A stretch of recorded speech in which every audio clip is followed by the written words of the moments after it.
Cost of Endless War and Austerity panel. My name is Anna Edwards. I'm a member of the Virginia Defenders for Freedom, Justice, and Equality. And our co-chair is Christine Marie with Connecticut United for Peace. I didn't want to confuse CT for something else. We want to go ahead and get the panel started. You've had a lot of really good welcoming remarks in terms of the relationship between the topic of the panel or the breakout group that you've been a part of and Unac, United National Anti-War Coalition, and this conference and its purpose this weekend. So I'm not going to try to add another version of that, at least not from me directly. But what I did want to do is read a Black Left Unity Network solidarity statement with the conference. I figure that's the best way to go to this. The issue of what the wars are costing us will be made very clear by our panelists today. The Black Left Unity Network is a network of individuals and organizations committed to committed to rebuilding the Black liberation movement as a critical element in the global anti-imperialist war.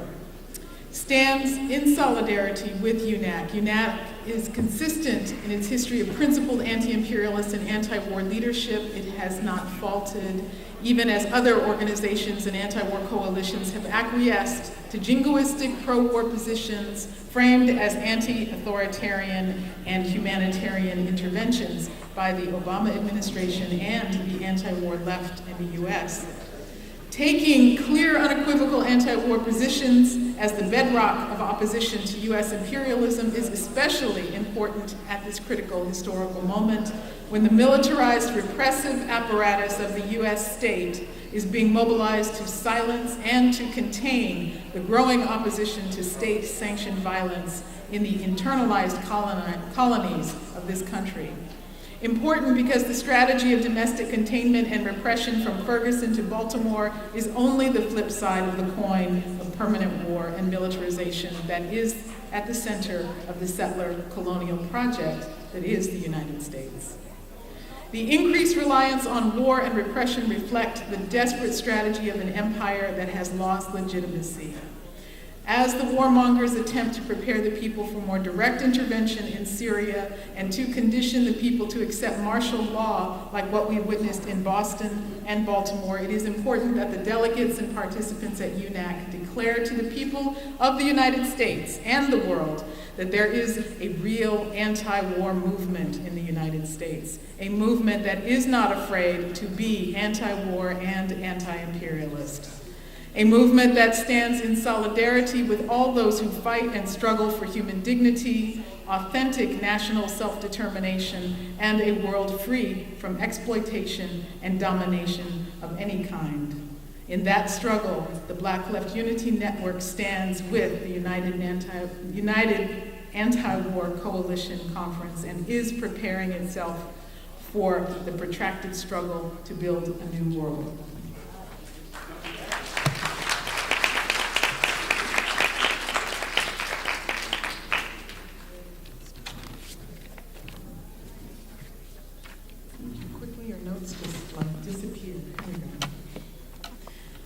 We have quite a slate of panelists for you, and the first person that we are going to bring up today to open this topic is Shafia Mbalia. Shafia is a member of Black Workers for Justice, the Black Left Unity Network, the Imam Jamil Brown Action Network, and Muslims for Social Justice. Though she is raised in the United States North, she has lived in North Carolina and Georgia for the past 35 years. Shafia was one of the first women that I met in the Black Left Unity Network and the Black Workers for Justice, who has had a profound impact on my sense of place in terms of the South being at the center of the struggle for Black liberation and Black lives. Shafia, welcome.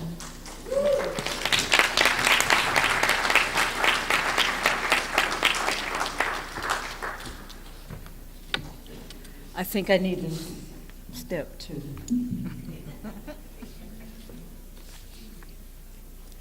Thank you, everyone. Thank you, Anna, for that introduction. And thank you for inviting Black Workers for Justice among the other organizations that I am a part of. I'd like to add one more to that mishmash and hopefully break the rest of your stereotypes of Muslim women.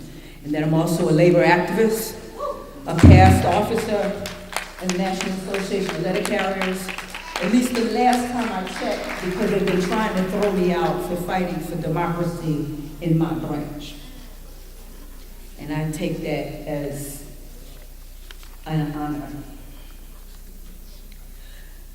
So I just want to take all of these things together and just bring forward the whole question of the South. I know the issue is austerity, but until we also understand the actual nature of the United States as an imperialist state with not only nations that it exploits and oppresses around the world, but black nations and brown nations and red peoples nations, plural, inside the borders of the United States, then we will not have a real understanding of the relationship of struggle and what we are calling the anti-war movement inside the United States. The basic orientation of Black Workers for Justice is guided by our basic understanding of the key role that the South continues to play in both the historic as well as current stage of development of the United States and global capitalism, and how it impacts both Black people in the U.S. South and all other peoples here. In the past 20 years, the South has been in a boom in its service economy, manufacturing base, petrochemicals, aerospace, high-tech industries, and the financial sector. Alabama, Tennessee, South Carolina, Mississippi, and Georgia have made the South a major region of the auto industry, with factories producing Mercedes-Benz, Hyundai, Toyota, Kia, BMW, Volkswagen, GM, and Nissan. Germany has a large-scale, state-of-the-art steel mill in Mobile, Alabama. So those myths of the South being just them poor folks who's ignorant and don't know what's going on is a whole nother ballgame. Two of the world's largest research parks are located in North Carolina and Alabama. The region is home to 65 Fortune 500 companies.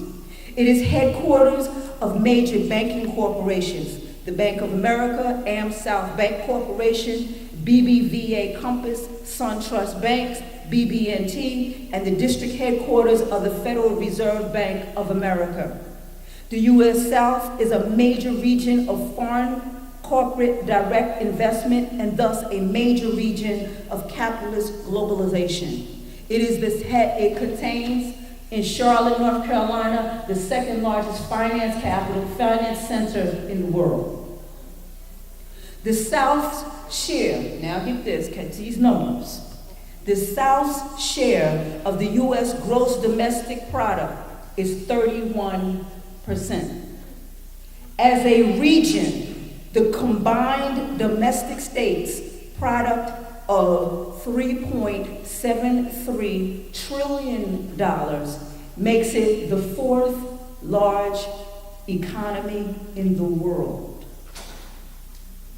There's the United States at $12.36 trillion, China at $8.86 trillion, Japan at $4.02 trillion, and the South at $3.73 trillion gross domestic product. At the same time, 54% of U.S. military bases are located in the 11 southern states.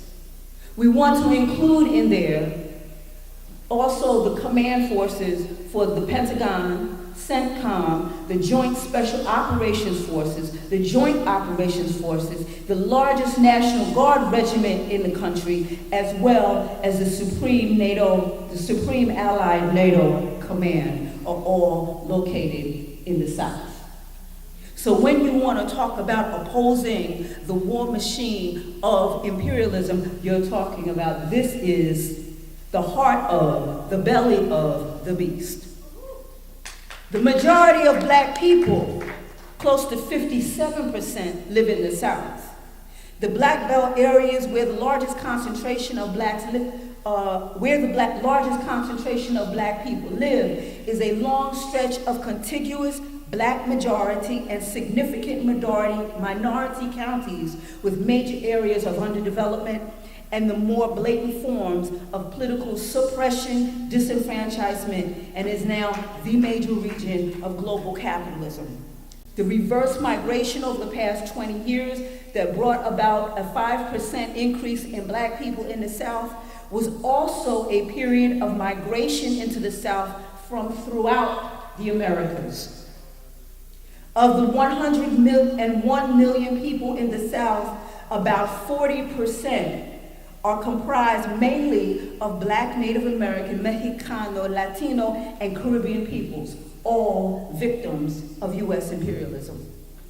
The struggle for black political power thus becomes a key strategic factor in the struggle against U.S. and global capitalism and the global struggle for a revolutionary alternative. Forging an alliance amongst these forces is critical to defeating the military-industrial complex, aka global capitalism, aka imperialism. Black youth unemployment is the worst in the country at over twice the rate of white youth. Median wealth, here's another number for you. Median wealth of black women are $5. I say the median wealth of black women is $5. The murder of black youth at the hands of police and white vigilantes and other acts of police brutality remain an ever-present threat to the safety of communities. The police are occupational force, ain't never officer-friendly, ain't never been our friend. And so it is no wonder that when we get to the question of resistance, Ferguson is long, it started long before Ferguson. Let's go back to before Trayvon. Let's go back before Trayvon, let's talk about Katrina. So when there is resistance, there is repression. And when people stand up, they are what? Incarcerated. We must stand with those men and women who have took the heat and stood the force. I know. They're telling me my time is up. We will go faster. We will try to end this. The bottom line is that the trade union movement has left these people out. Regardless of the fact that despite the current calls by low-wage workers, raise up. And some trade unions have raised the minimum wage and wages of those in fast food, the trade union movement lacks an effective national strategy to address the conditions of workers in this country. These conditions in sum total we understand it as the war on Black America. And if you want to oppose the war around the country, then you best to oppose the war on Black America. Our work is concentrated in main areas of building a Southern, politicized, rank-and-file labor movement to exercise workers' power in the Southern and U.S. economy, building bases for independent Black working-class-based political power to control basic resources and policy decisions, and fighting for community development and environmental justice. National oppression, while its depth and major history is anchored in the South, it is national in scope and constitutes a fundamental aspect of capitalism's exploitation of the U.S. working class, and support for its elimination tactically, currently in the form of supporting Black Lives Matter, elected community control of the police is a responsibility of all those who stand against war. Black Lives Matter. Poverty is violence. Stop the war on Black America. Stop the war on brown America. Stop the war on Black and red and working and women America. Thank you.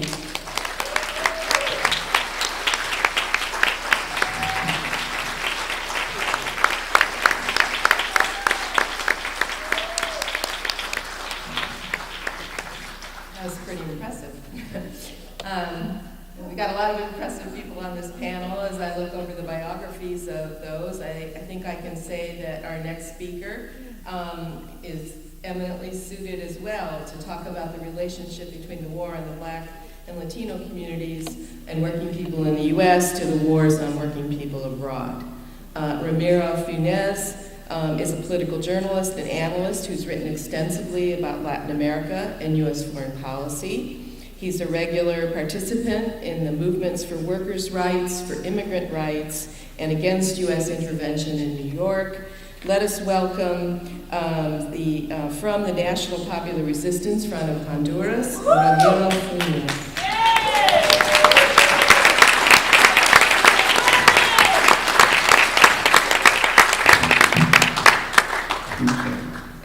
Saludos. Saludos. Hasta la victoria siempre. Greetings, comrades, friends, sisters, and brothers. First, I want to thank all of you for joining us at this year's Unac conference. The presence of so many people here today is a testament to the urgent and frightening times we are living in, the era of endless imperialist wars. I would like to invite all of you, especially the younger comrades who are present, to attend our forthcoming youth-led workshop entitled Building Emerging Movements for Tomorrow. This workshop will begin at 4:15 during breakout session 2 immediately following this plenary. What's the goal of this meeting? The long-term goal is to build a united mass movement led by young people across the country in order to construct a better tomorrow, a future free of wars initiated by the United States government and the corporations that it follows orders from. The short-term goal is to plan with this National Day of Action, we want to make sure that U.S. militarization is put to an end, and that we say that we're opposed to this capitalist expansion, we're opposed to imperialism, we're opposed to the oppression of all Black and brown people around the world, and we will stop and we will do whatever it takes by any means necessary to make sure that no one is subject to attack by U.S. imperialism and corporate interests. We are opposed to war at home. You can even look at Baltimore and Ferguson, and you see the war at home very clearly there. We also, in the U.S. especially, the white police officer responsible for killing Freddie Gray had a bail of $350,000.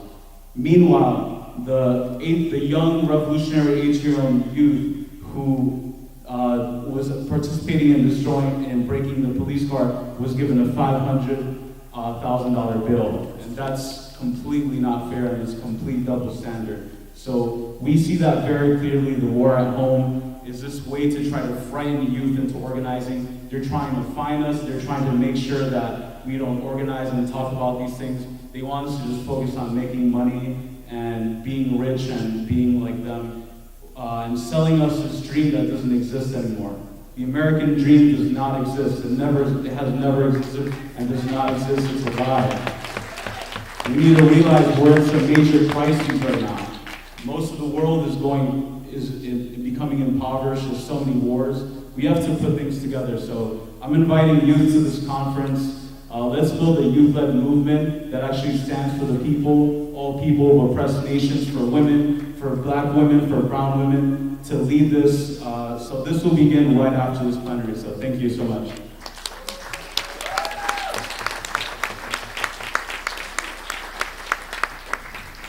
All of us here today are thinking about how to rebuild a movement against U.S. wars, how to grow a movement against U.S. wars and abroad.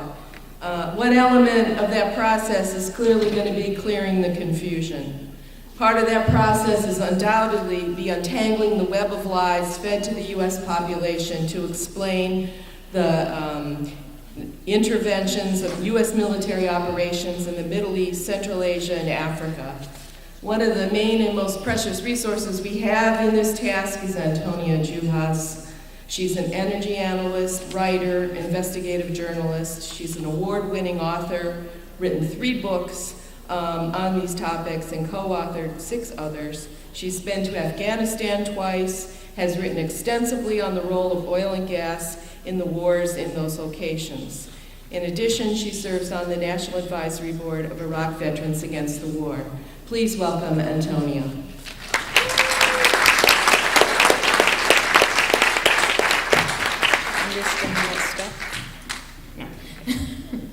Hi, thanks so much for having me. 2 very disturbing historical markers are about to happen at the same time. The United States is about to reach its highest point of domestic oil production in our history, at the same time as Iraq is about to surpass its highest domestic oil production in its history. Both of these markers are coming at the same time that the United Nations and every climate expert on the planet has warned us that to avert the worst of climate catastrophe, we have to keep at least 80% of fossil fuels in the ground. Instead of focusing on that, we're focusing on mass exploitation of natural resources at home and abroad. This panel is about the domestic costs of war and a sort of ironic, I guess, domestic costs of our war in Iraq has been a successfully put argument, or an argument that has done quite well, which is that, okay, if you don't want us to fight wars for oil, then you need to let us exploit as much oil and fossil fuels as possible at home. And that's exactly what is happening. And it's very similar to a mutation of an argument that we had made when we were looking forward to we were looking to the future of peak oil and warning that when the world hits peak oil, we need to be very concerned. It's going to, it will demonstrate how dependent we are on this resource, and once we don't have it as much anymore, we will see that everything is based on our dependence on this resource, our public transportation, our fertilizers, our agriculture, our plastics. And for those of us who are making that warning, it was to say, look, this is another reason why we need to get off of this resource, right? And we need to start getting off of it now, and that was our argument. But what the industry did with that concern about peak oil was to say, yeah, you're right, it's gonna be really bad. So therefore, you need to let us make sure we don't hit that peak. And that's what they've done very successfully.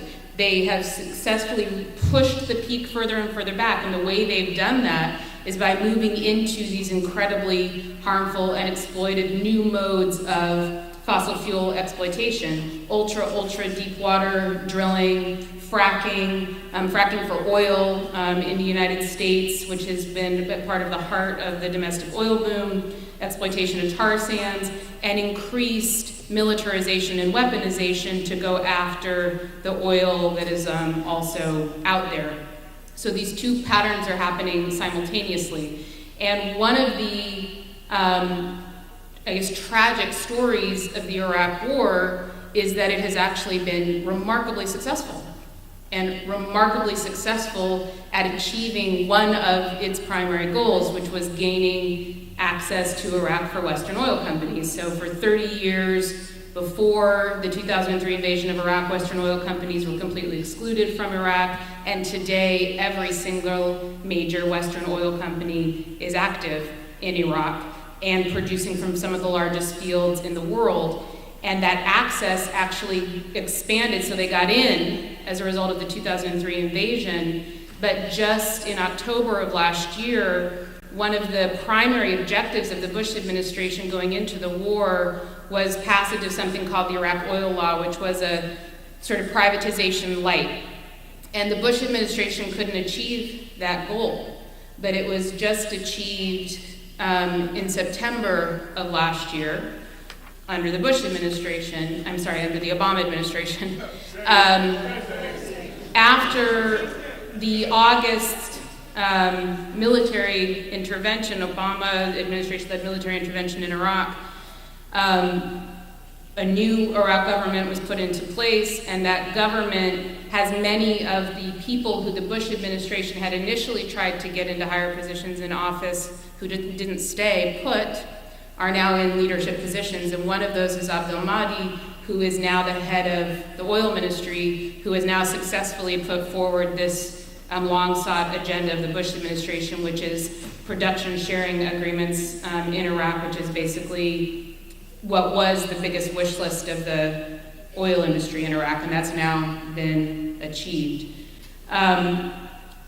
The importance of linking not just the peace movement, but also the climate movement, I think is highlighted in the way the messaging of the peace movement has been manipulated to say, okay, right, if you don't want these things that are happening through wars to happen, if you want to recruit and eliminate our dependence on foreign oil, then let us produce here. And at the same time as they're producing more here, they're succeeding in producing more there. And one of the key objectives that can be achieved by linking the climate movement, environmental justice movement at home and abroad with the peace movement at home and abroad is making it so that they can't use our messages against us in different silos to achieve their ultimate objectives, which is what they are actually doing quite successfully. The decline in the price of oil has obviously been a short-term hindrance for the industry, but it's got some very serious long-term benefits for them. One of the most important being it looks like they're going to consolidate even further. So one of the largest mergers in history is about to happen. Shell Oil is buying BG Group, which is going to be the largest European oil merger. It's the largest oil merger since Exxon bought Mobil.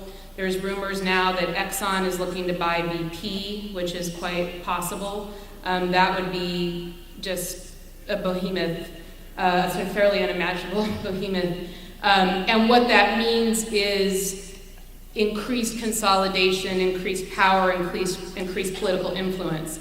And one of the primary things that we can do, if one thing would be to try and stop those mergers from taking place, but the other would be to watch what's happening with the industry as much as we watch every other piece of information that we're watching.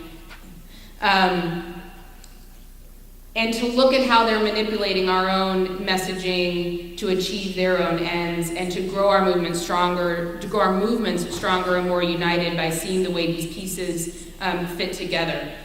We have to stop this extreme exploitation, whether it's being achieved through military means, offshore means, fracking means, bomb trains moving, exposing their drive to expand their growth by merging and their power. And I guess just to say in the last few seconds that I have, another sort of new iteration of the new war for oil in Iraq is Islamic State using its power to take over oil fields as well, and using the excuse to stop Islamic State from getting oil to create enormous environmental havoc in Iraq and Syria by targeting the oil infrastructure that Islamic State is going after. And I just want to flag that because it's another environmental justice terror to keep our eyes on and linking these movements. That time went really quickly. So thank you very much. I appreciate your time.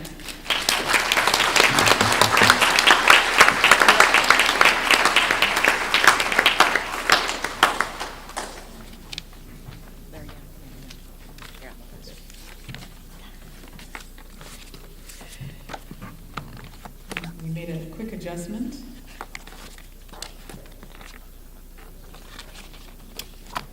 Our next speaker is Lawrence Ham.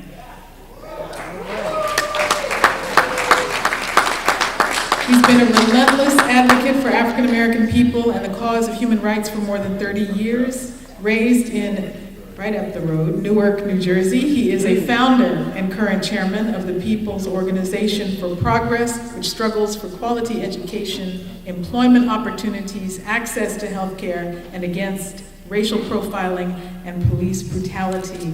And it epitomizes, along with the rest of POP, what it means to stay in the fight every day, all day, year after year, until victory. That's right.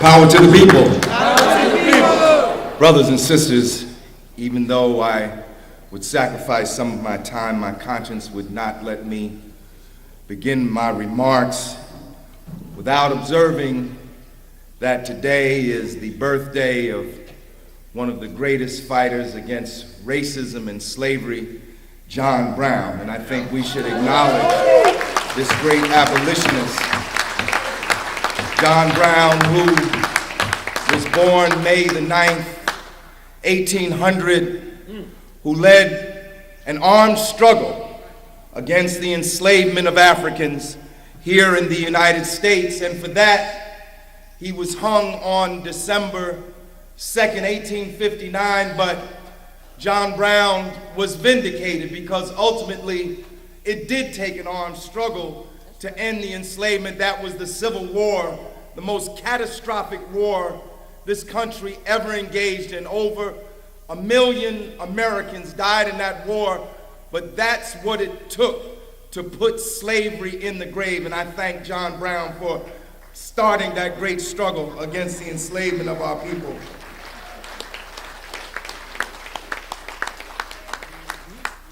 And if John Brown were alive today, what would he say, brothers and sisters? I think he would say that slavery did not end, that it is in fact manifests itself in even more pernicious forms here in this country. And we see that today's topic is the costs of endless war and our austerity at home. And perhaps one of the greatest ways in which this was symbolized, Brother Clarence, was when I picked up that edition of the New York Times one day last year, and I thought I was looking at a situation in Palestine where young people were standing in front of military vehicles and men with uniforms on and automatic rifles. And in fact, it wasn't Palestine, it was Ferguson, St. Louis, it was Ferguson, Missouri, and that symbolizes the war abroad and the war that is being made on our people right here at home. And it's even more facile than this, brothers and sisters. Through a program called the 1033 program and other programs, the same military vehicles and the same equipment that has been used in Iraq and Afghanistan has been brought home and is being used by police forces, which are nothing more than military occupation forces of black communities here in the United States.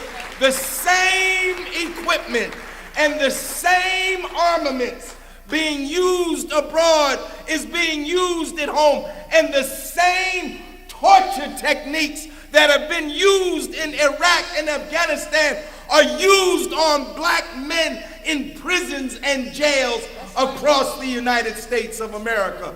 So the question we ask is, what is the root of all of this? And we see as we multiply our wars abroad and intensification of war at home, and this is not merely metaphor, brothers and sisters, we see an increase in police brutality.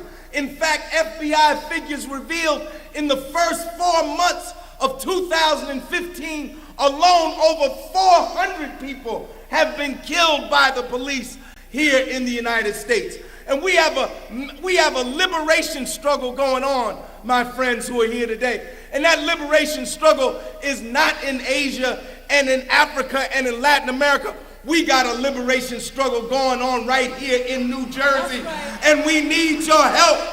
Right in the audience right now is the mother of Abdul Kamal. Michelle, stand up. This is the mother of Abdul Kamal, who was fired upon 15 times by Irvington police, hit 10 times. What did he have in his hand? Did he have a weapon in his hand? Did he have a gun in his hand? No, he had a cell phone in his hand. And we also have the case of Kashad Ashford, who was shot 9 times in the head.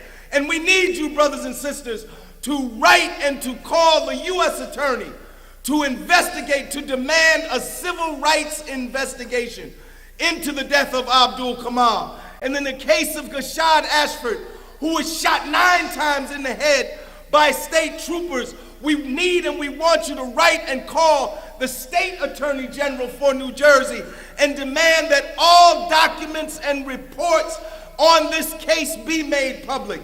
And some of you have probably seen the video of Jerome Reed getting out of the police vehicle in Bridgeton, New Jersey, with his hands up, his hands empty, and he was shot down dead at point-blank range, not by a white police officer, but by a black police officer. Because it's really not about white and black, it's about blue and the police being an instrument of repression, not only against black people, but against working and poor people in this country. Brothers and sisters, we are having a major march, and I hope that one of the resolutions that will come out of this conference will be an endorsement of the event that we are having in Newark, New Jersey on the 25th of July.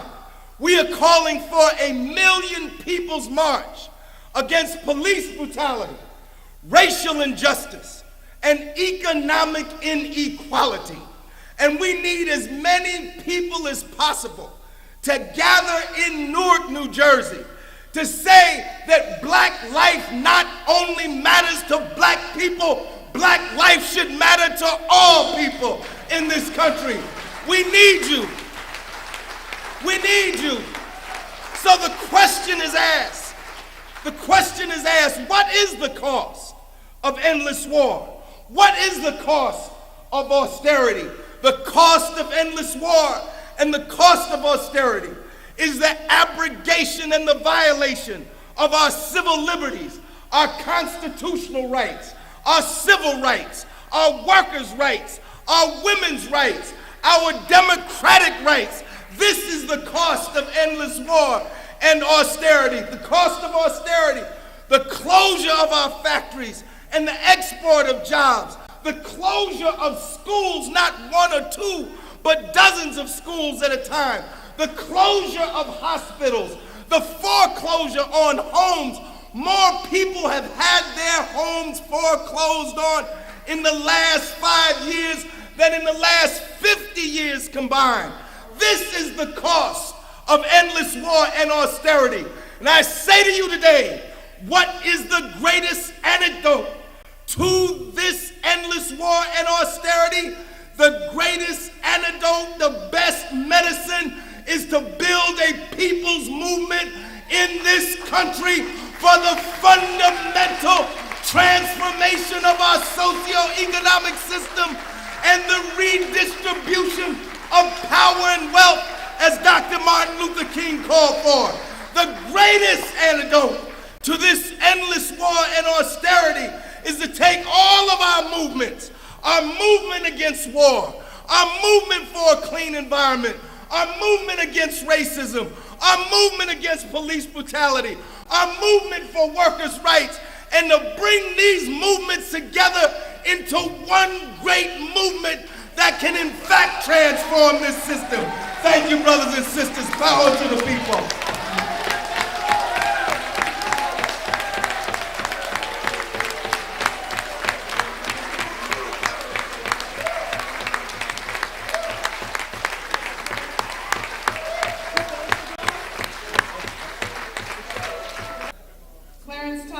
Is a third-generation longshoreman. You all know what a longshoreman does? Do you know what all those longshoremen have been doing out there in Oakland?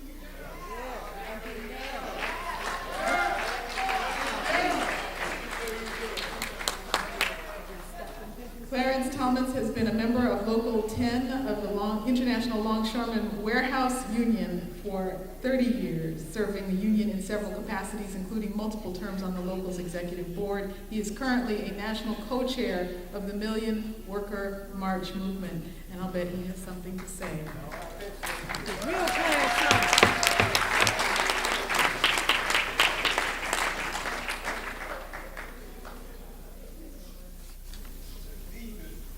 The real Clarence Thomas. The real Clarence. The real Clarence Good Thomas. Clarence. Brothers and sisters, friends and comrades, I bring you greetings from the International Longshore and Warehouse Union, Local 10 in San Francisco. All right.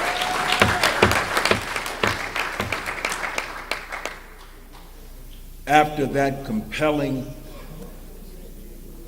message and call by Brother Larry Ham, I'm almost at a loss for words. I had a 1 hour speech and only 7 minutes to give it, but we'll see what we can do. First thing is, I want to have people to join me in a chant. We've been sitting down for too long here today. Yeah. It's going to be 2 chants, one of which is, from Ferguson to Palestine, occupation is a crime. And the second one will be, from Baltimore to Palestine, occupation is a crime. Let's do it. From Ferguson to Palestine, occupation is a crime. From Baltimore to Palestine, occupation is a crime. One more time. From Ferguson to Palestine, occupation is a crime. From Baltimore to Palestine, occupation is a crime. All right.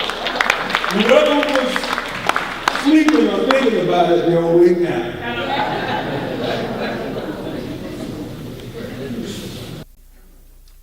I want to depart from the topic that's been told for us to present today, because I don't believe in redundancy. I got a lot on my mind, and I can cite you statistics about how 15 neighborhoods in West Baltimore have a life expectancies of babies is to be 64 years of age, compared to white segments of Baltimore where the life expectancy of a baby is 84. But I don't want to talk about that. You can read that on Google or anything else. What I want to talk about is what it means to the working class to be faced with these attacks. And how do we respond? That's only logical.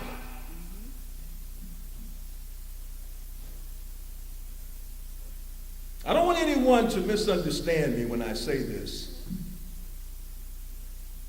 Rallies are very important. I was at the Million Man March in 1995, where some 2 million black men amassed in Washington, D.C.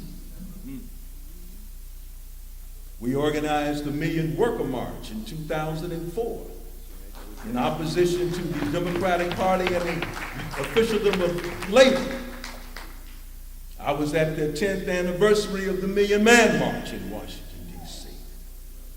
My wife and I attended the Million Women's March in Philadelphia. Marches and rallies are important, but what makes them more significant is when there is action taken at the point of production by American workers. You see, we have to remember what George Bush told us. He says, I don't care how many people come out to a rally, that's just a focus group. There were millions of us that hit the streets protesting the war in Iraq and Afghanistan.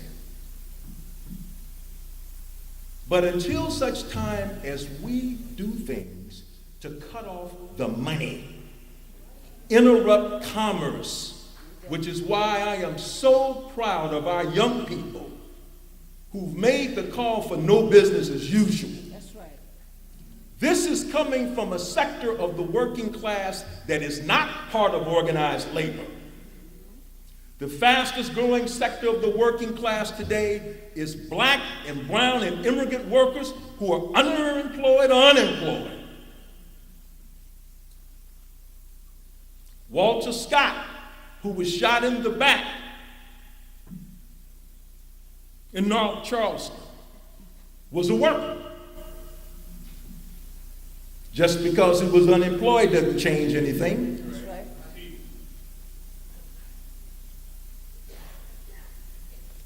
When Walter Scott was killed, we learned that his brother was a member of Local 1422 in Charleston, South Carolina, one of the most powerful labor organizations in the entire right to work for less state of South Carolina. Why is that important? It's important because longshore workers are some of the most important workers in the global economy. That computer that you have in front of you, those tennis shoes that you're wearing, the cars that you drive, all come off of a ship. And we are the ones who handle that cargo. And I'm so proud to stand up before you today to say that for over 80 years, my union, the ILWU, has been in the vanguard of all of organized labor in terms of taking positions on economic and social justice matters.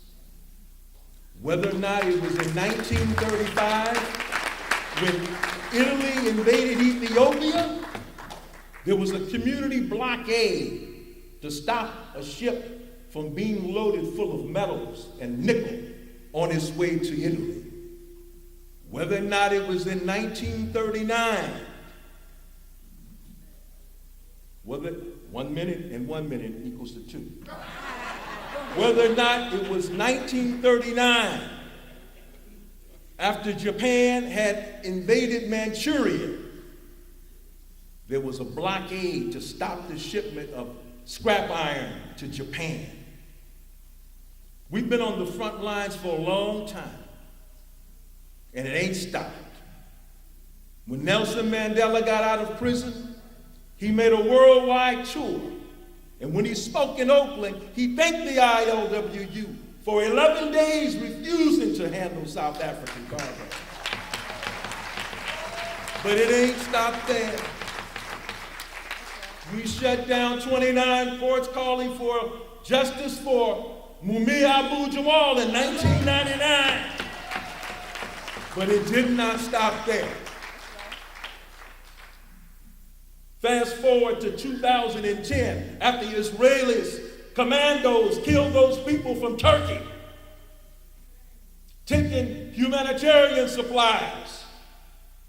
We shut down an Israeli vessel for 24 hours, the first time in American history that labor's taking a position on the question of Palestine. I'm going to wrap it up, but not before I say this. On May 1st, 2015, on International Workers' Day, ILWU Local 10, not in protest, but in opposition and resistance to the terror which is going on amongst our people all across the United States of America, shut down 5 Bay Area ports. And I want to know this: where is the rest of the working class? When we shut down the port, we shut down the port at great risk. Right now, there are delegations going to Washington, D.C. to put longshore workers on the West Coast under the Railroad Workers Act so we cannot strike. Are you going to let them isolate us? Every port in the United States of America should have been shut down. If you want to end police murder, if you want to end any economic inequality, if you want to end segregation, if you want to end oppression and racism, you have got to shut down capitalism. We need to be strategic. We need to understand that's what time it is. An injury to one is an injury to all. Thank you very much.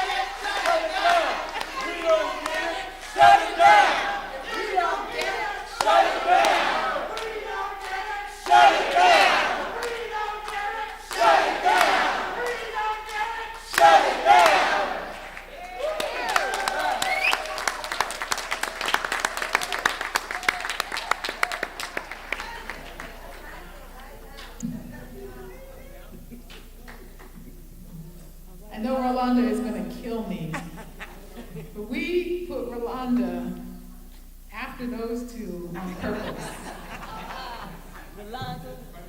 Rolanda Cleopatra McMillan. Yes, ma'am. She is an entrepreneur.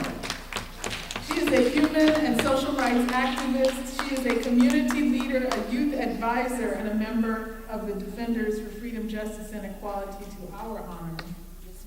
She is a McDonald's restaurant worker. She is a workers leader in the Raise Up for $15 campaign, and I think she can talk about the cost of war at home and abroad through that. Bring us home, baby. Bring us home in. Thank you, Anna. What's going on, Unac? How y'all doing? All right. Anna said all that, but I don't know. After all that, I'll tell you. We are powerful. Power to the people. Power to the people. War.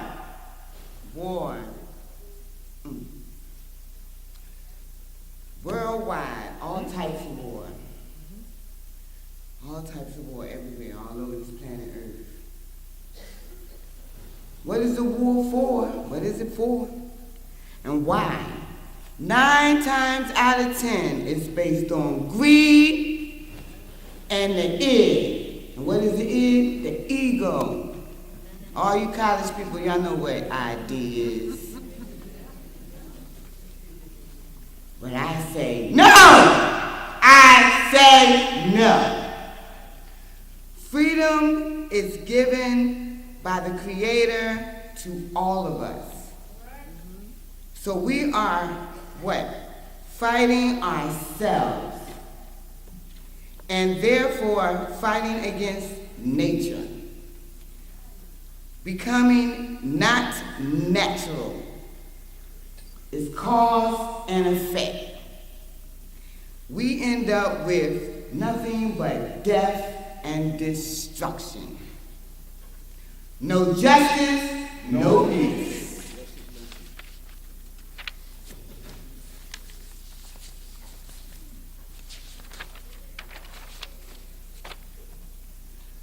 So we are left with what?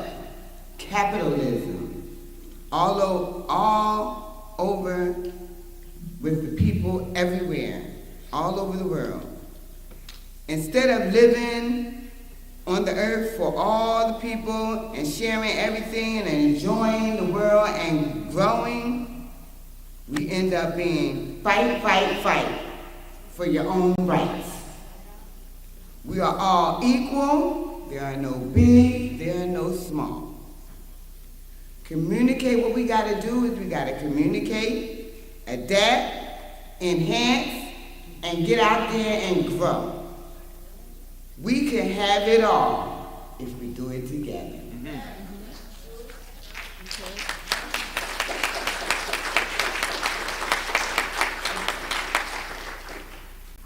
Who are we? We are Raise Up, also known as as the Southern Workers Organization Committee. It is a movement of fast food workers across the South. We are from every race, nationality, and religion, but we are united as workers in demanding that fast food corporations pay us enough to feed our families. That's right. That's right. That's right. What we want a $15 an hour living wage. Just that. Most of us are working 2 and 3 jobs and still cannot feed our families. We deserve more, especially when fast food corporations are making record profits. They can afford it. That's right. Freedom to join a union. Unions are organizations of workers that use their strengths in numbers to fight for better working conditions. We believe that all workers should be able to have unions at their workplaces without facing retaliation from their employees.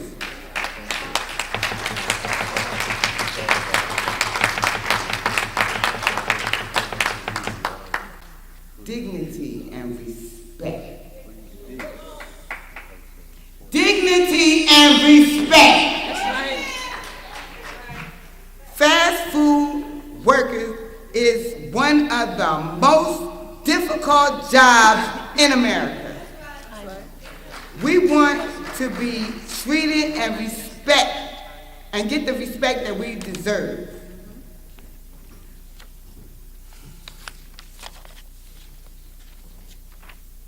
Did you know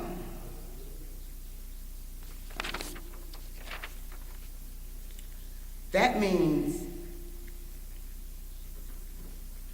that employees are supposed to have a free choice in deciding whether or not they want to use their rights to organize? Anything that an employer does to interfere with their free choice is against the law. And we got 101 of these laws. And we got 101 plus corporations that don't give a damn. I work for McDonald's, and they break the law all the time. I work for many years. I worked for the Congress Union, Local 388. I worked for 15 years almost as a worker at the Internal Revenue under the National Employees Treasurers Union. I am a union person. I am an employer, I am an entrepreneur, and I am pro-union. Always have been, always will be. My main focus today is to just get everyone to understand that with the panel here and all of you and everything that we're doing, my main focus is to get us to come together and do the right thing for ourselves, for our families, and for the people on this planet Earth. The citizens of the world are tired of being used and abused and most of all, murdered. And most of the time, for nothing at all. Free those prisoners, the political ones, everybody. I'm so sick of it. I'm done. I'm so sick of it. All I know is, what do I want? 15, freedom, justice, equality, we want it all. We deserve it all. We deserve it all. Give it up or else. Give it up or else. I cannot take it no more. I'm sick and tired of being sick and tired, and I know y'all sick and tired of hearing people say they're sick and tired of being sick and tired. But I will leave you with that last thing that I really wanted to say to everybody. This is economic warfare. Y'all know it, we know it, they know it. But as St. Augustine said, An unjust law is no law at all. And they've been using them against us forever. And now it's time for us to make our own laws. Freedom, justice, and equality. Today and every day. Thank you. All right, sis. All right. Bring us home. Raise up, raise up, raise up, raise up, raise up, raise up. So we have one final element of this panel. There's a union that time after time brings busloads of workers to major demonstrations. There's a union here today that again and again provided sound and stage for anti-war, Occupy, and the Black Lives movements. And this union has been in a fight for their lives. They've been threatened with concessions, existential threats from Veolia, a French-based global conglomerate. It's the Boston Bus Drivers Union. I'd like them to come up now. United Steelworkers, 8751.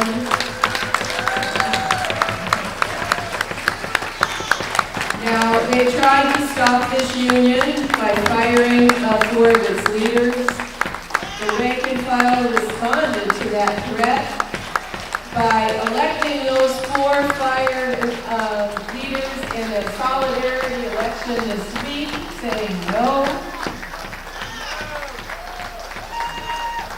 Their felony charges have been defeated, but the truth is that they're still facing charges. I want to read the names and urge you to take action. We have before us from the Boston Bus School Drivers Local, President-elect Andrew Francois, Vice President Stephen Kirschenbaum, Treasurer-elect Georgia Scott, Recording Secretary Claude J. St. Germain, Executive Board Guide-elect Chantal Casimir, Team Leaders Nora Braggs and Bobby Trainham. Let's give them a round of applause for fighting the good fight.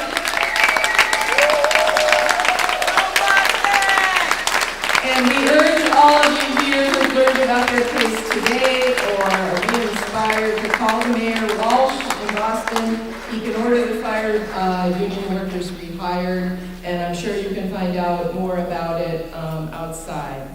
So they voted this week to come here and express their solidarity with our effort. Let's express our solidarity with their effort to defend workers under attack here at home. Thank you all very much. Now, this is the end of our panel, but don't get up. Before I close, I just want to draw the obvious conclusion. I don't know about you, but I think it's pretty clear that we should feel optimistic. We have some of the raw materials, the leadership for rebuilding a movement that can link the wars against working people abroad and the working people at home. We've seen testament to that today, and it's obviously a real possibility before us. If you want to be part of that effort, please do not leave without getting your organization to join the United National Anti-War Coalition to be part of the discussions and activities to advance that perspective. Next, I'm going to introduce, and so, go ahead, please. Thank you. Andre.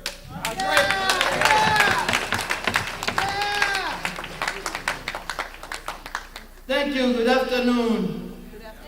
It's an honor for us to be here today. It's an honor personally for me to be here. Excuse me for saying this. Every time it's such an event like this, I've been on a Saturday, I have to say this. I worship my Lord on Saturdays, but after my church, there is no other place I'd like to be than this place here. Because I was told by my same Lord that if you're doing good, it's all lawful. And coming to an event like this where they talk about free mumia from illegal injustice that the police and the government put on him and on all the other political prisoners. This is doing good when you come to stuff like this, because I am from a union, like you heard before here, that is the union that's been fighting since the union has been founded by one of the founders here. The only founders left in the union is Steve Kirkbaum from the Workers' World. And I learned a great deal of things from this union right here. This is why I said I'm proud to be here today to ask to end racism, to stand with people that says end the wars and stuff, put money in education, and have equal opportunities for workers all over the place, and stop police brutalities against, stop police brutality. With this, we participating in Boston, where we're from, in all the justice, economic justice march, protest, even run the risk of getting arrested by cops in these things. Like I said, I'm from a union that actually went to jail for standing together for justice. So with that, I have to give you a short history about this Veolia. That Veolia is not that I want to do publicity for them, but before they came, they figured 4 of us out. You can see on our vest pocket right here, there was a hands off the floor picture with 4 of us on it. And on the table where you are, there is a leaflet with our pictures on it that says call the mayor and everything else. They figured us out before they even came. And they, much to their luck, when they came in, they find a weak leadership there. This is where we got a break from the union. The union went through a sabbatical for 3 years. It's a bad one, unfortunately. But we were, along with people like you, good folks like you, that fight these companies. We were able to fight these companies. We still have some challenges because the 4 of us still being illegally fired. The mayor is playing little divisions with the small group, with the old regime. But thank God that we won the election by a landslide for all positions that the team won. Our team is called Team Solidarity. This morning we left Boston at 6:30 to get up here, and I will spend the whole day here to be able to address you, to talk to you, because we still have some issues to work on. But I want to thank everybody that goes out to Boston and went to Boston to be with us in all the things. Besides, there was a continued frame-up to try to put our founder in jail on some Trump charges. It spent about almost 6 months in the courts, but we won this. We keep having victories after victories. When you have power like this, when you stand against injustice, when you stand with people that wants to do the right thing by the people. So I'll end by saying, let's stay together, let's continue the fight. Some of you join the fight with Unac and with Workers' World, so we can have a powerful organization or movement that have actions and everything else to continue to win the thing against imperialism, against everything, evildoers out there. Thank you. Thank you very much. Yeah. Let me hear you say union! Union! Thank you. What do you do when you're under attack? Stand up, fight back. And expand and consolidate its global hegemony. The Cold War was a handy excuse for the U.S. to maintain its forces and conduct a host of military activities in the region until the 1980s. With the collapse of the USSR and East European regimes in 1990 to 91, the U.S. needed another pretext for sustaining its aggression and military intervention all over the world. When 9/11 happened, the U.S. became a new and effective pretext for the U.S. to seize and control strategic resources, prevent the rise of a peer rival, expand and consolidate its global hegemony, and ensure its preeminent position as sole superpower. It employed the combination of deception and force, with coercion and force as the main and decisive instrument. So, however, a lot of strategic and economic plans backfired. The Great Recession accelerated the decline of U.S. power. The unipolar world order was being replaced by an asymmetric, multipolar world order. The U.S. is facing, major imperial rival in China, as well as regional ones, including Russia, India, and Brazil, among others. And so, the use of the word pivot in the U.S. to Asia pivot as a policy term was used first by Hillary Clinton in an editorial in October 2011 published in Foreign Policy magazine entitled America's Pacific Century. And then later in 2012, President Barack Obama and then Defense Secretary Leon Panetta held a press briefing at the Pentagon announcing a shift of U.S. military forces to the Asia-Pacific region, and as outlined in the Department of Defense's doctrine entitled Sustaining U.S. Global Leadership, Priorities for the 21st Century, as you can see here. And so this is some of the text from that document. I'm not going to read all of it. Basically saying that U.S. intervention is necessary for the, quote, future stability and growth of the region, from the Western Pacific and East Asia into the Indian Ocean region and South Asia. If you look at the language of this document, it's basically saying U.S. economic and military hegemony is being prioritized with the justification of mutual benefit, right, or even dependence between the United States and countries in the Asia Pacific. Also, the language of security is being employed. Obama's arguing that existing alliances between countries in the Asia Pacific and the U.S. are foundational to the security of the region, often quoted language for counterinsurgency and quelling any resistance to U.S. hegemony.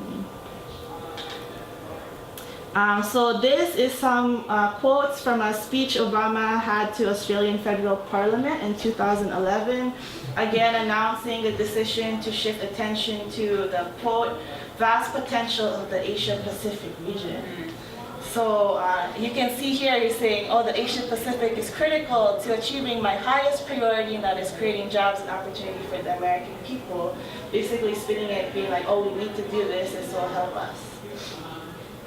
And so this is more language from the same speech. With most of the world's nuclear power and some half of humanity, Asia will largely define whether the century ahead will be marked by conflict or cooperation. As president, I have therefore made a deliberate and strategic decision. As a Pacific nation, the U.S. will play a larger and long-term role in shaping this region and its future. So as you can see, everything is sort of spun in a way that makes it seem like the U.S. definitely belongs there. It's a Pacific nation, no other choice but U.S. involvement. And so if you look at this language here, you can really get a grip of the scope of the military intervention that Obama's envisioning in the region. He says, I have directed my national security team to make our presence and mission in the Asia Pacific a top priority. As a result, reductions in U.S. defense spending will not, I repeat, will not come at the expense of the Asia Pacific. As we plan and budget for the future, we will allocate the resources necessary to maintain a strong military presence in this region. We will preserve our unique ability to project power and deter threats to peace. We will keep our commitments, including our treaty obligations to allies like Australia, and we will constantly strengthen our capabilities to meet the needs of the 21st century. Our enduring interests in the region demand our enduring presence in this region. The U.S. is a Pacific power, and we are here to stay.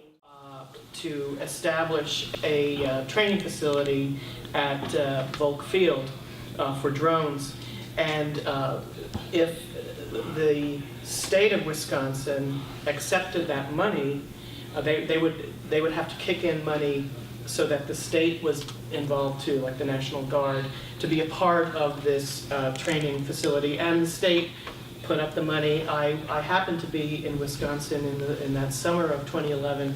There was a meeting, the governor came in, it was before Scott Walker, whoever the governor was before Scott Walker, and there was a meeting, and then there were about 10 of us there who were speaking out against the creation of this facility that ended up being funded, and it is now in operation where people are trained to use the drones.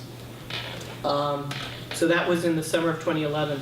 By the fall and December of 2011, the first demonstrations were held outside of Volk Field. Since that time, there have been 3 actions of nonviolent civil resistance in which several people have been arrested. Most recently, last year in May of 2014, 2 people, Father Jim Murphy and Bonnie Block, went onto a base when there was an open house, and when they were taken to the museum that is on the base, they decided that they were going to pass out literature talking about the drone program. The military police came up to them and told them to stop handing out their propaganda. They actually used the word propaganda. They were subsequently arrested, and they had 2 separate trials. Father Jim Murphy was put on trial. He was given a bench trial. Bonnie Block was entitled to have a jury trial, and she requested a jury trial. She just had one several weeks back. She is a lawyer. She defended herself, and she spoke eloquently, even though the government put forward a motion of in limine, which the court accepted. She could not speak about international law. She could not speak about the United States Constitution. She could not talk about anything of any substance about why she went onto that base. She was found guilty, and she was sentenced to 2 weeks in jail, and she served most of those 2 weeks in jail, and she was let out. Sister Shafi also mentioned that it is becoming basically part of the global capitalism in the South. So we see the struggle and the other very important perspective that, again, Black Over Justice provided me, that the black population is concentrated in the South. More than 50% of black population in America is in the South, and they are literally a colonized subject in America. They are literally occupied people in the South. I would say in the whole USA, but particularly in the South. You never see riots happening in the South. It's so suppressive and repressive in the South.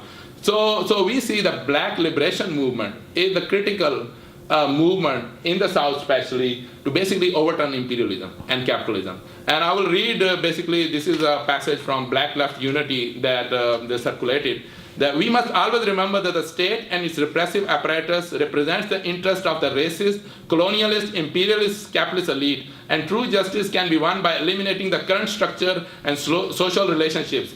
The capitalist ruling class is concerned about the stability of the US state and how struggles taking on a national character in this time of imperialist overreach and deepening economic crisis.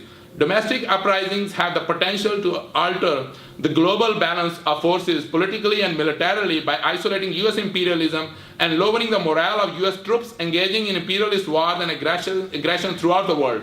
This was the case during the Vietnam War, when the urban rebellion strikes led by black workers and the People's Campaign and the mass responses to the assassination of Dr. King. These rebellions must be placed in the context of the worldwide struggle against US imperialism, because militant mass action represents the power to force changes. Mass resistance is part of the process of developing revolutionary consciousness. And the Black Left Unity Network that they have founded is there to help raise the consciousness and develop these movements. And that's what I would say, brothers and sisters, that when we say Islamophobia, we basically have to see Islamophobia in the context of imperialism. And I, once again, thank you for allowing me and making Islamophobia as part of your agenda, as part of your vision. And as Muslim for Social Justice and our allies, we will support you in this struggle. Thank you.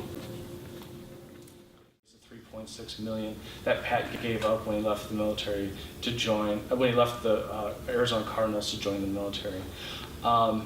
Again, I didn't have a totally formed political view at the time. I wanted to appeal to the members of the 1% and make decisions similar to the one Pat did. We had just had the crash. I realized how naive that was as I was walking. So after I finished the walk, had a lot of great experiences. I'm kind of keeping this short because there's other people.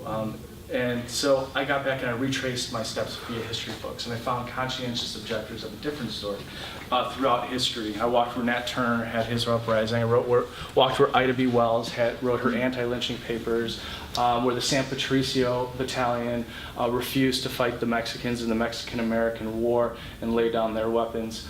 And Dolores Huerta, where she organized farm workers. So I talk about all those people in short little stories in my book to kind of give me the confidence to talk more about my story. I really haven't talked anything about going through the process of becoming a war resistor really up until November. So I've been around the country spoken 18 cities since November, and really expected to have a lot of negative feedback come my way. The response has been overwhelmingly positive. You know, there's 40,000 war resistors in this country since 9/11 as of 2012.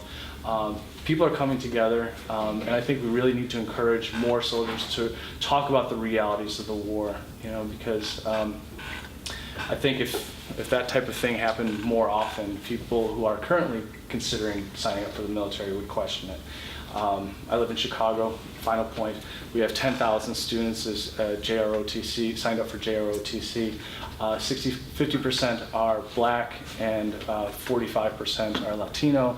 And all these kids have no real counter to the recruiters who are kind of preying on them in their schools. So what I'm doing is trying to encourage other war resistors, other soldiers who reject the mission, to go into these schools and do as much as they can to provide a counter narrative to the $700 million advertising budget that the U.S. military has and 10,000 recruiters across the country. So anyway, thank you very much for listening.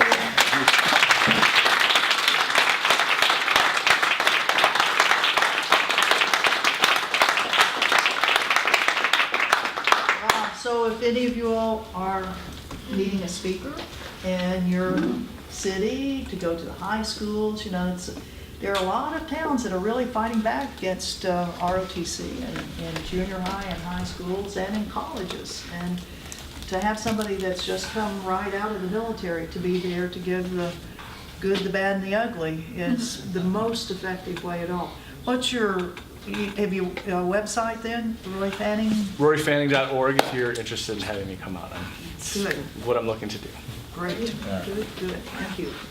Well, next we would like to ask Ray McGovern to talk. Ray McGovern is a retired CIA analyst, a presidential briefer, a guy who spent, 30 years in the U.S. government, and first in the U.S. military and then the U.S. government, and then since he's gotten out of the government and started causing trouble for the government, he has done a heck of a good job. I mean, this guy, he is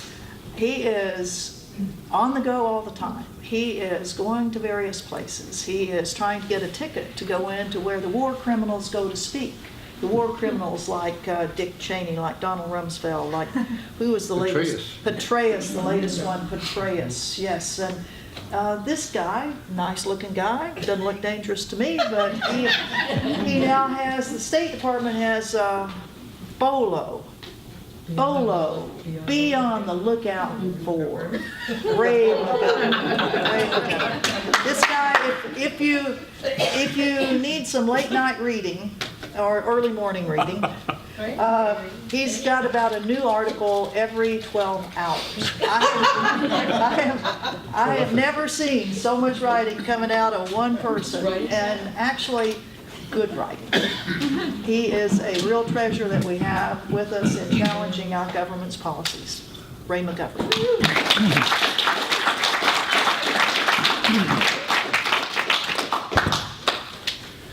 Thank you, Ann. I can't tell you how sincerely I feel honored to be on this panel. I mean, they will only keep me in the Tombs in New York one night, and my friend Kathy, 3 months. I guess maybe I need a man's deodorant or something. But Afghanistan, you know,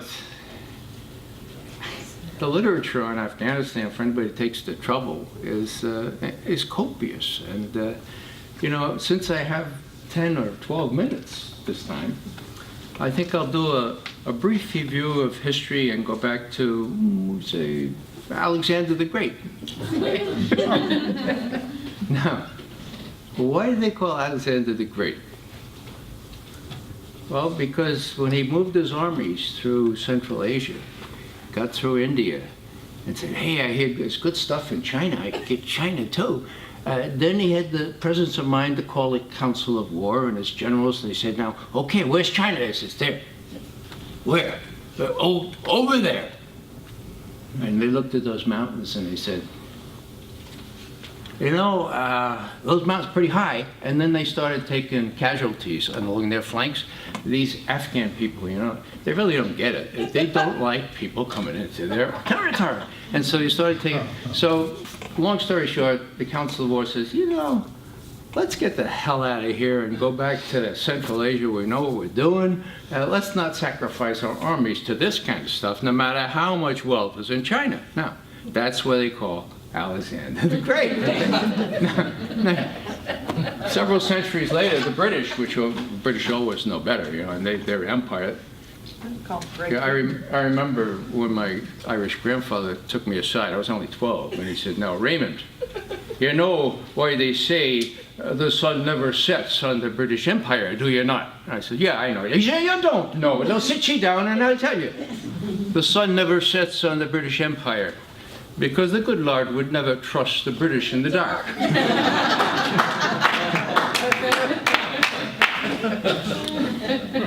I'm enjoying this so much I better look on it.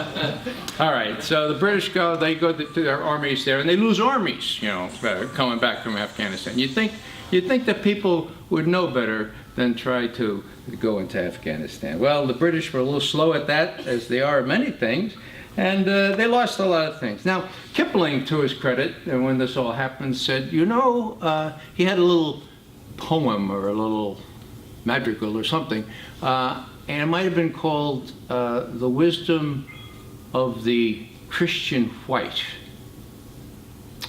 It is not wise for the Christian white to hustle the Asian brown, for the Christian riles and the Asian smiles, and he weareth the Christian down. At the end of the fight lies a tombstone white with the name of the late deceased, and the epitaph drear, "A fool lies here who tried to hustle the East." So that's Kipling.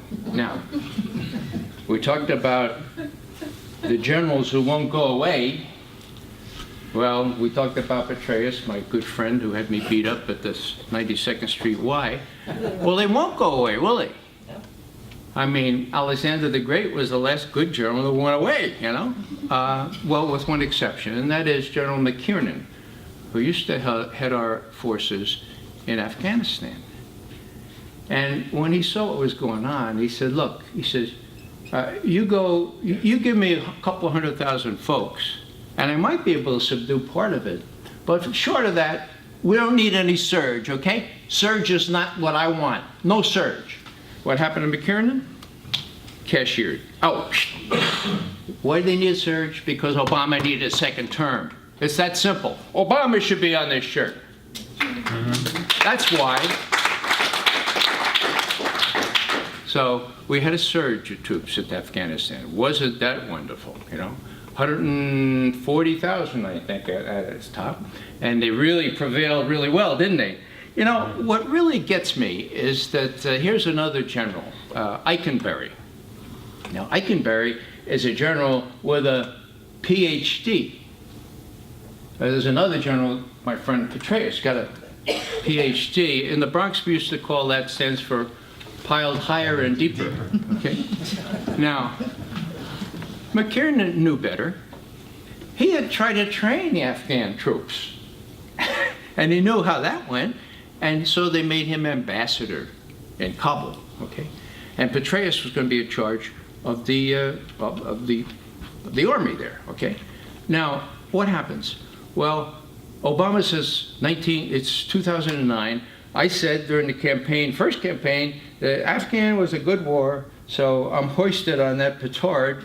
Let's say it's a good war. How do I win this good war? Well, you have to disband, dismantle, and defeat Al-Qaeda and everybody else, Taliban, in Afghanistan. So do me some studies. Well, General Petraeus did the study, and he didn't consult the intelligence community. When you have a piled higher or deeper degree, you don't need to do that, okay? And so he came up with this plan for, guess what? A surge, right? A surge will do it. Now, I was an Army infantry intelligence officer, okay? And we learned certain basic things. And one was before you do anything, whether it's a squad going out on a patrol or an army going out for a war, you do an estimate of the situation. Sounds sort of trite and canned, but it's a really good idea, okay? Or what did that consist of? Okay, terrain, weather. Afghanistan can't even go outside for half the year, right? Or you can, and freeze to death. Enemy, what's the enemy like? Well, how many are there? What kind of weapons do they have? What's their morale? That kind of thing.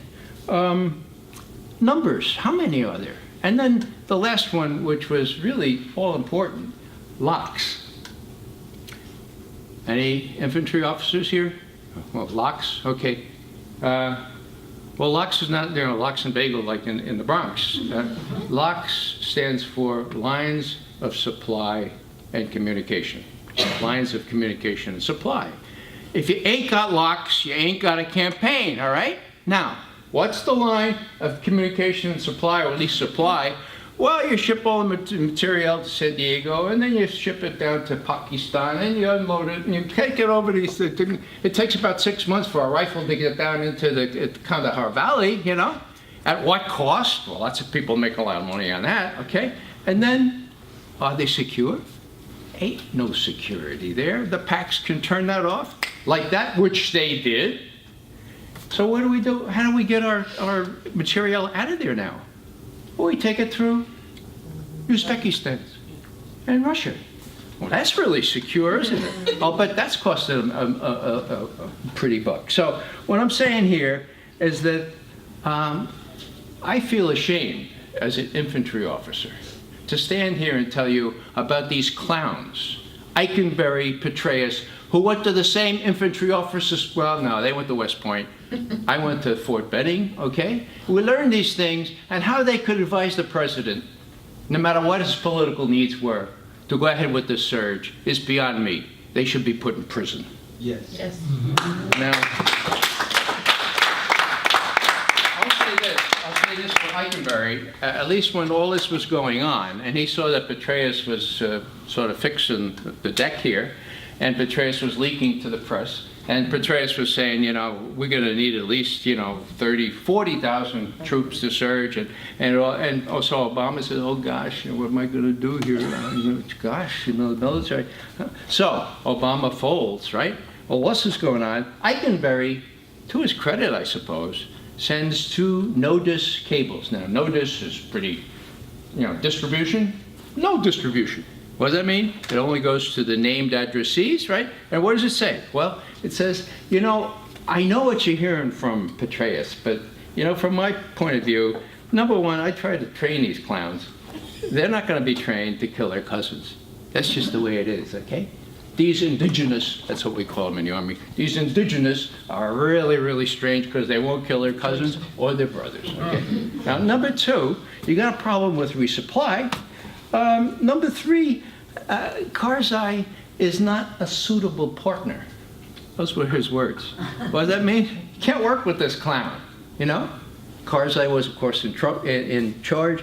And the other thing was, and this is really even more important than all the other things, is that, you know, the Taliban is being used by our ally Pakistan for reasons that have nothing to do with our need to prevail, to disarm and disable and defeat and all these D's, a very alliterative sort of thing, you know. The Taliban and okay, they have their own agenda. And you know, we can't persuade them. These packs are really kind of almost like Irish. They're really thick in the head. And they think that they can use Afghanistan against India, and they always, you know, India is their main enemy. So Hillary Clinton, we're going to change Pakistan's strategic vision. Michel Flournoy, who was number 3 in the Defense Department at this time, said, the Pakistanis will cooperate once we are able to, quote, shift their strategic calculus, end quote. Hello? You're never going to get the Pakistanis to stop preventing Afghanistan from becoming an Indian client. That was that simple, okay? So, what happened with Eikenberry? Well, luckily, somebody leaked 2 of his cables from November of 2009. The New York Times finally, I guess they didn't go to the White House and say, could we publish this time? They published it, and so they're out there, and it's out for everybody to see. Okay, now, what did Eikenberry do? He came back to Washington, the Council of War, at the end of 2009, and suffice it to say that Eikenberry went up to the Hill with everybody else and pleaded for the surge. So the surge is really what we need, even though it was on the record that he was dead set against it. He had used all the reasons. So what does that mean? We've got to corrupt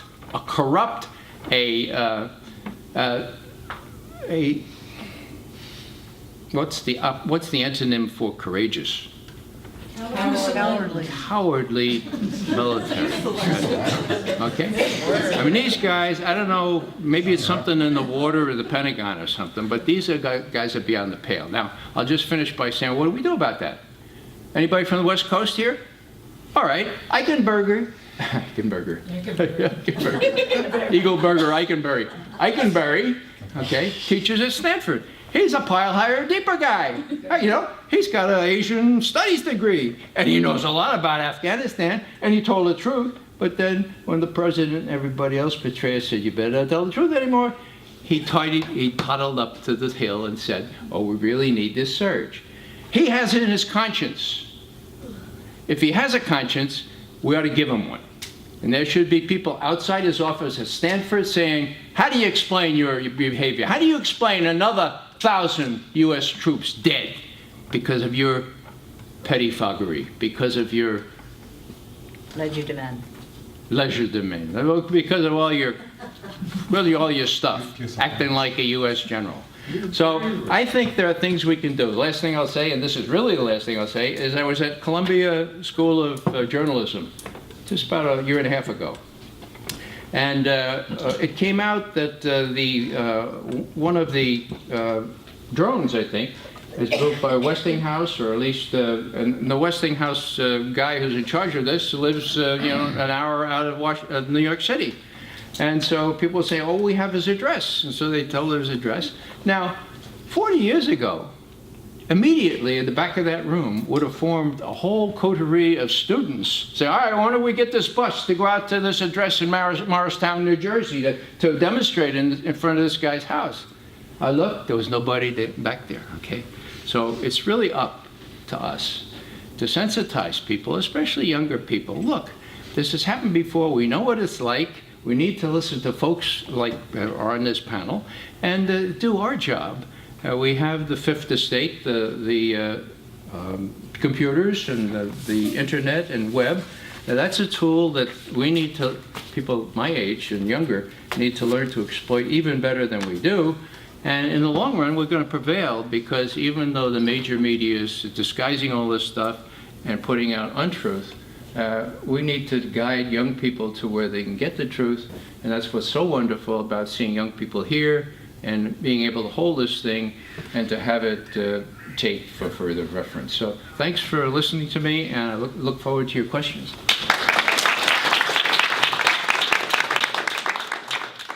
And created systems that the people through tax dollars, and shame on the people, have supported. The people through their own tax dollars have supported the maiming, murder, inhumane treatment, and things that go against the Geneva Conference to happen in our prisons every day. And the reason why they get away with it is because they said that these poor communities, these people in the communities committed crimes. So everything is interrelated. So when they take and they export all the jobs, there's no jobs in the community, then conditions requiring independent means of economics are then created. If you look, the first word of conditions requiring independent means of economics is an acronym that spells crime. So when there's no jobs, people gonna get it how they live, which means that people are gonna become either entrepreneurs or they're going to find some way to feed their children. So what happens is when you live in a red line district or you live in the ghettos of America and they take all the jobs out, they're creating the conditions whereby the internal army can now hunt you on the street because they said you live in an area that is high crime, therefore you are suspicious. Now, like I said, now this is the system. We're talking about a system. The interrelated, it's a multi-tentacled, interrelated system that we support with our tax dollars, even though we might come to meetings and talk about what we're going to do to stop it. I heard the brother said if we want to stop something, we got to deal with the economics. But I want to tell you something that probably you guys don't know about. And that is that for a group of us who felt like we were born in prison here in America, we rejected a lot of the things that America gave us. So being that I am a child of a slave, and in my dream state of hypnosis, my ancestors come to me and they describe to me how they were boiled in oil and castrated, and so I can't accept a God that looks like my enslaver. At this point, my rejection of that now separates me from the system, because part of the system is the religion that they gave you that made you love the guy who enslaved you. It made you love the guy who brought you here against your will. Because when you look at the picture of the blonde-haired, blue-eyed guy and you say, I love Jesus, then you're loving the guy who kind of like, no, not kind of like, he looks just like your oppressor. So, kind of like internally, you've already become self-oppressed. And at the end of the day, the fact that within the prison industrial complex, you see a lot of melanated people, a lot of black people, it only goes to show you that black and brown people all over the planet are being used and abused, and the prison industrialization complex is a way where we can be concentrated in one place, denied all our humanity, and be used and abused, and with the support of the public. At the end of the day, my National Office of Cultural Affairs was founded by me and my co-founder. His name is Powerful Ruling Nation of Law. He is no longer with us. In 1984, he received a 25 to life sentence. He was sent to Clinton, Attica, Comstock, every low-down, dirty prison in New York State.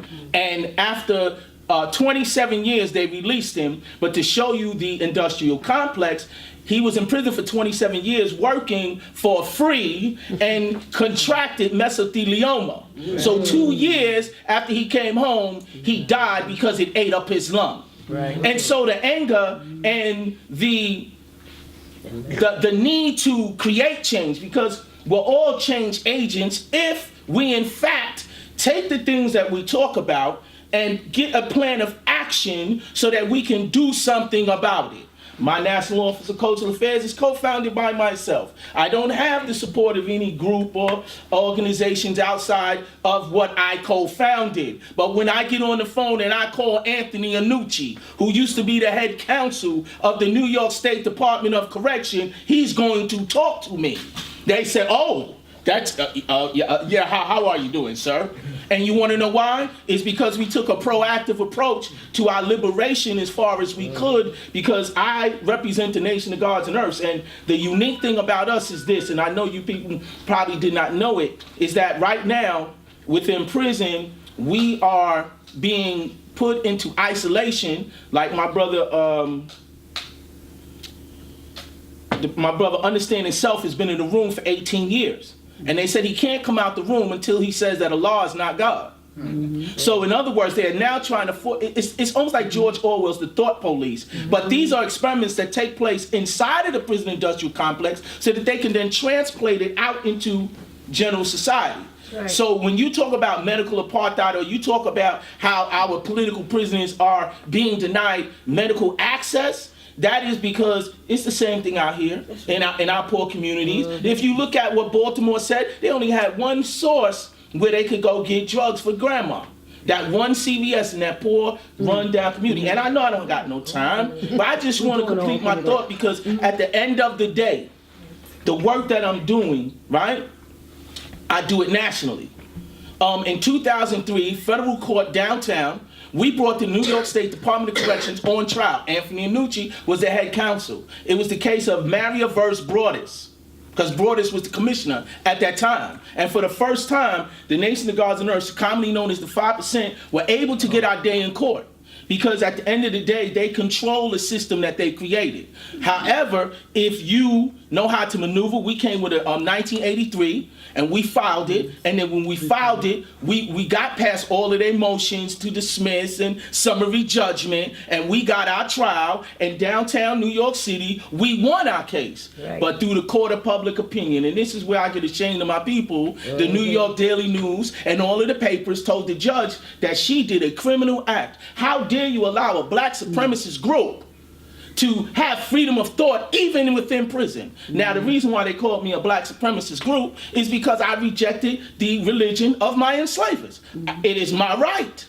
You can't tell me how to love and honor God. I love and honor God free from religion, and that's my right. I'm an indigenous person on this planet. I don't need no man-made religion. So don't miss me with that. But here goes the dangerous part of what's going on in the 21st century, what's going on right now. It's the radicalization. So I'm going to shut up. Okay. The radicalization of the prisoner. Right now, they're trying to tell you that if you subscribe to Islam, then your potential to be called a terrorist is now up 100%. Right. Because they've labeled anything Islam terroristic. So right now, you have to be very careful, even what you say in social media. Because you got to understand, even in this meeting, there are agents of the government here watching and listening and reporting. That's right. Because that's their job, is to come amongst us and act like they are us, so that they can give the government, well, you know what, those guys, they're just talking. Or there's some relevant information being shared and we really need to, tighten up. I'm telling you, this is not a game, this is not a joke. America is my prison. But I'm talking about today, the prison and justice system and challenging the prison industrial complex. Things were a little, it was still going on, but everything had been contained to that point. So while we were there, the battles began. I believe it was January 8th. I think that they actually began, and by January 12th, we were hearing that an ally was helping to get French forces into the area, and that there were helicopter attacks that were trying to sort of stem the progress. By the end of the day on the 12th, we knew it was the United States that was doing that shuttling, and then the French had formally flown into the airport in Bamako and had taken over the one road that went from Bamako to Ségou and then to the region beyond there. So really, from that moment on, a lot of craziness in that the babies that were born for the next year got named after President Francois Hollande, because apparently people were so grateful that the French had landed and pushed them back. But the truth is that it was the French, gaining their foothold once again, obviously, plainly and openly in Mali, and working more directly with the U.S., who had been involved with Mali in terms of supposedly its defense capabilities in the north for many years, but obviously insufficiently for them to actually be able to protect the national borders. At the same time, the real issues between the Tuareg and other formations in the north, not resolvable with the pressures on the central government, which was dealing with not only drug trafficking, but pressures from France, from the US, and Russia, England, somebody else. Looking at the bauxite minerals in the north, the uranium on the border shared with Niger, and then just the poverty, just the fact that because, again, of all of these pressures, not really able to get the economy off the ground. The only economy that was really existing was gold and tourism. And once things deteriorated to this extent, the tourism completely evaporated. Gaddafi was killed in that period. The result of Gaddafi being killed in that period meant that the aid money that they could count on that sort of would a little bit more directly go to help their infrastructure was gone completely. And you could see the difference between a visit in 2011 and a visit in 2013. People in 2011 were working individually and collectively to try and get their economy going. By the time you get to 2013, and certainly now, just aren't even there's barely even the cell phone cards to sell on the street. And so you really see in people's faces the despair and the increasing in things. I didn't see a lot of begging, in spite of it being a very poor country when I was there before.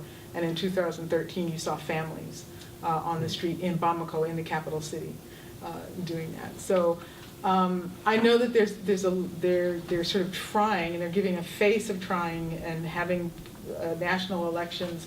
But what we hear more and more is that it's becoming a more endemically desperate, internalized population.